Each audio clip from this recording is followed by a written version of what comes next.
एक ऐसी नेता जिन्हें कुछ लोग देवी मानते थे तो कुछ तानाशाह। इंदिरा गांधी का पहला कार्यकाल मतलब उतार चढ़ाव, जबरदस्त जीत और त्रासदियों से भरी एक कमाल की कहानी है।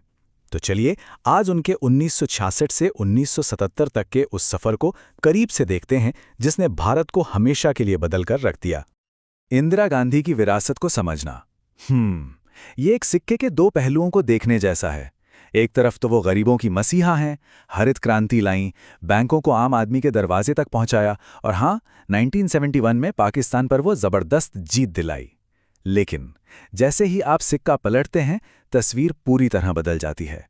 सामने आती है एक ऐसी नेता जिसने इमरजेंसी लगाई, लोकतंत्र का गला घोंट दिया, प्रेस की आज़ादी पर ताला लगा दिया और नागरिक अधिकारों को सस्पेंड कर दिया। तो चलिए कहानी की शुरुआत करते हैं। भाग 1, कांटों का ताज। जब 24 जनवरी 1966 को इंदिरा गांधी ने प्रधानमंत्री की कुर्सी संभाली ना, तो वो कोई फूलों की सेज नहीं थी, बिल्कुल नहीं। उनको विरासत में एक ऐसा देश मिला था जो आप कह सकते हैं कई संकटों से एक साथ जूझ रहा था। सोचिए, देश उस वक्त एक तूफान के बीचों बीच फंसा हुआ था। 1965 की लड़ाई के जख्म अभी ताज़ा थे। ऊपर से भयानक सूखा पड़ा। देश अकाल के मुहाने पर खड़ा था। इकोनॉमी पूरी तरह से चरमरा गई थी। बेरोजगारी आसमान छू रही थी। और इन सबसे भी बड़ी एक चुनौती थी उनकी अपनी ही पार्टी के अंदर।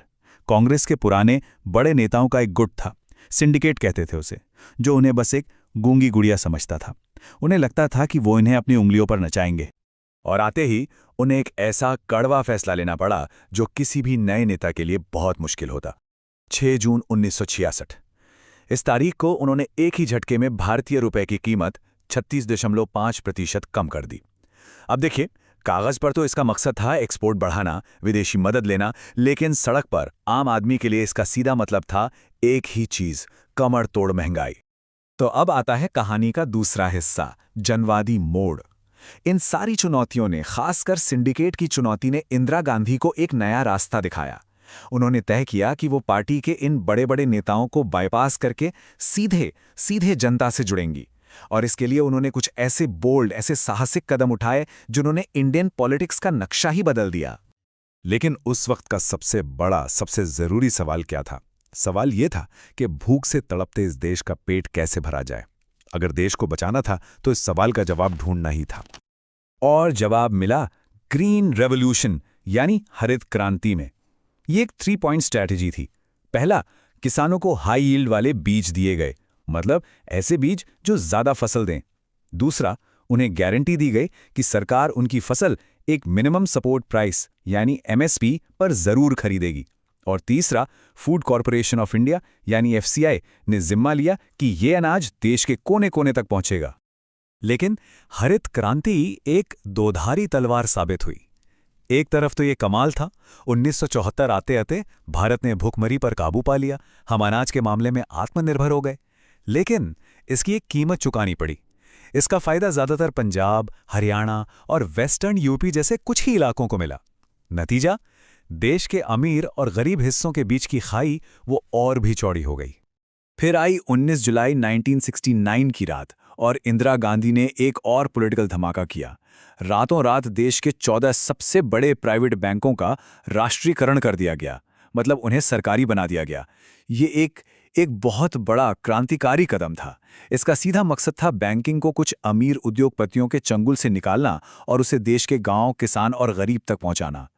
इसके ठीक बाद उन्होंने भारत की पुरानी राजशाही के ताबूत में आखिरी कील ठोक दी। संविधान में 26वां संशोधन किया गया और राजा महाराजाओं को जो सरकारी पेंशन मिलती थी, जिसे प्रिवी पर्ल्स कहते थे, वो और उनके सारे स्पेशल राइट्स सब एक झटके में खत्म कर दिए गए। बस इस एक कदम ने उनकी इमेज को गरीबों और आम आदमी के सबसे बड़े चैंपियन के तौर पर पक्का कर दिया।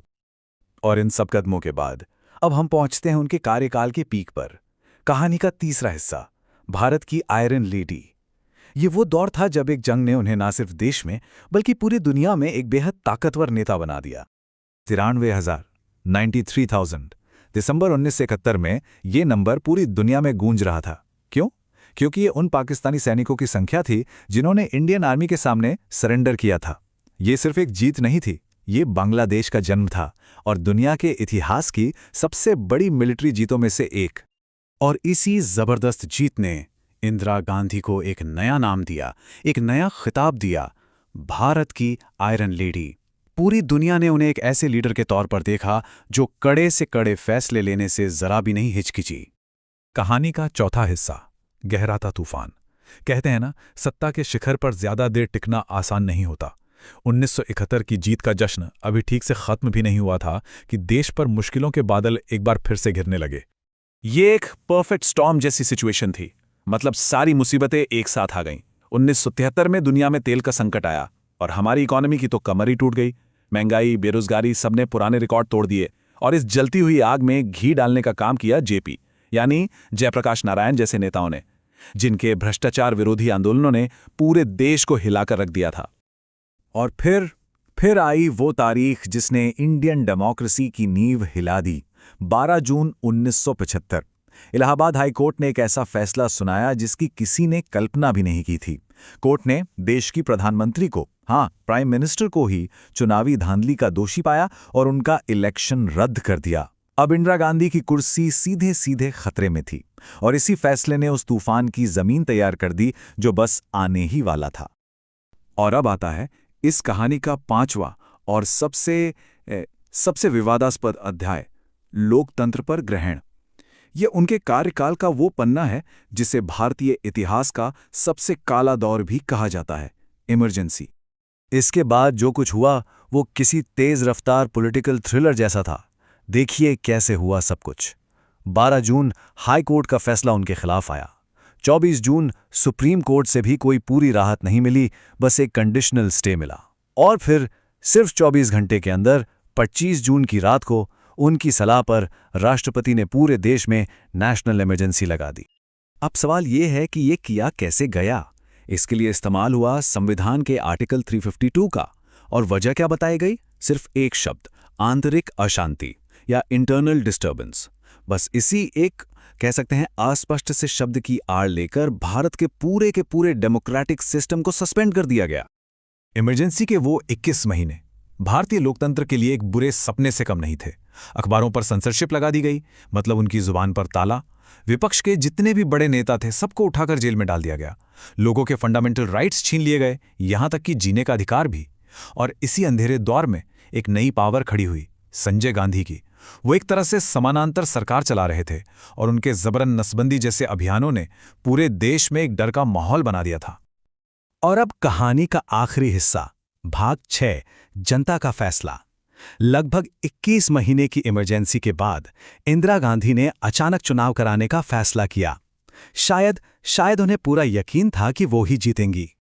लेकिन नतीजा उनकी उम्मीदों से एकदम उल्टा, एकदम चौंकाने वाला निकला। जो कांग्रेस पार्टी 1971 में 352 सीटें जीतकर शिखर पर थी, वो 1977 में धड़ाम से 154 सीटों पर आ गिरी। ये सिर्फ एक हार नहीं थी, ये इमरजेंसी के खिलाफ जनता का एक साफ और जोरदार फैसला था। तो घूम फिर कर हम वापस उसी पहले सवाल पर आ जाते हैं। इंदिरा गांधी एक मसीहा थीं या एक दमनकारी? इतने सारे विरोधाभासों से भरी इस लीडर को, इतिहास को आखिर किस तरह याद रखना चाहिए? इसका जवाब शायद इस बात में छिपा है कि इतिहास के पन्नों को कौन पढ़ रहा है और किस नज़र से पढ़ रहा है।